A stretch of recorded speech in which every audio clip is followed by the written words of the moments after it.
Hey, good people. Welcome in to Miss LeAnnyaa's Third Eye 13, my granny and mama's hybrid namesake. Miss Leanne's my also known as SAG after name. Yas, my Thursday born Akan day name. So LeAnnyaa's my adopted name, living in Ghana, West Africa.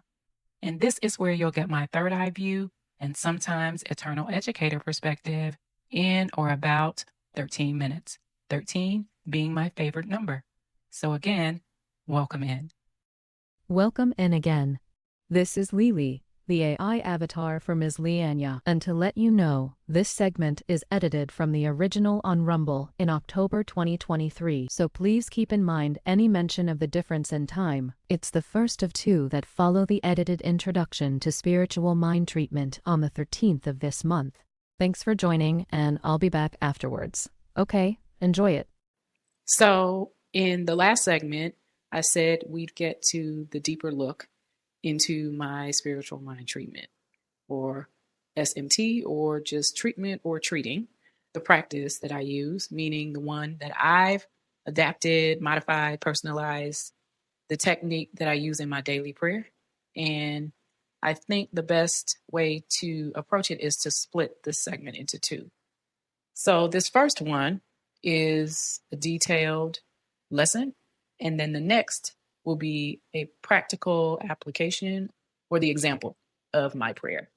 So, just to recap that SMT 101 segment, treating is an affirmative prayer practice based on science of mind teachings developed by Dr. Ernest Holmes nearly 100 years ago, and it follows a 5-step process. And each step begins with in your own words. And that's what these segments are all about, my words. Okay, now a week or two after SMT 101, sitting with one of my spiritual aunties, and I pulled the Naked Goddess card, the goddess of emotional nakedness to be exact. And the guidance on the card is that emotional nakedness is my superpower, not my shame. So, with that, I'll be as vulnerable as possible.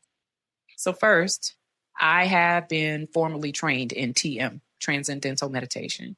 But honestly, I could probably count the number of times I've actually practiced since being back in the States.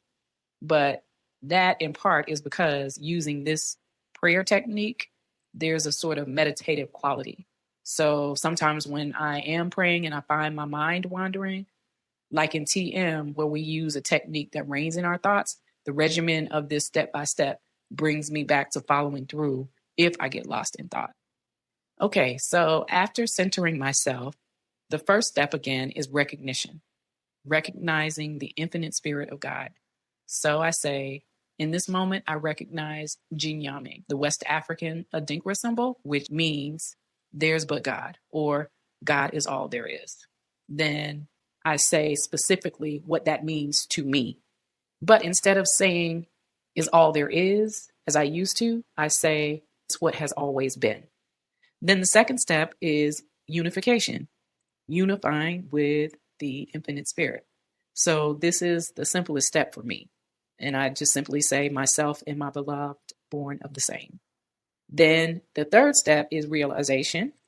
Realizing your dreams is your divine inheritance as an expression of the Spirit of God. So I piggyback on unification and I say, in the likeness of God, even in our humanness, honoring my God brother's philosophy that as humans, light cannot exist without darkness. And before being pulled into that online rabbit hole on the law of resonance that I mentioned with regards to our desires, I would say what we want and work for made manifest. Then I go into the specific things that I affirm for my beloved, which of course are too personal to share.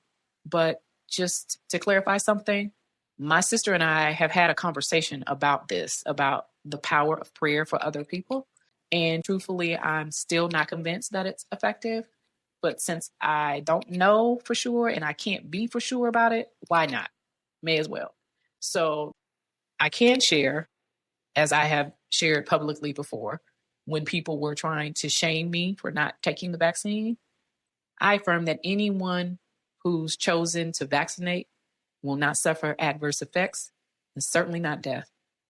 And the idea of the law of resonance, which I now know to be true through a practical exercise, is that since the body doesn't know the difference between an emotion that's the result of an actual lived experience and one that is the result of thinking or believing something to be real, a feeling of gratitude is how we can attract what we desire.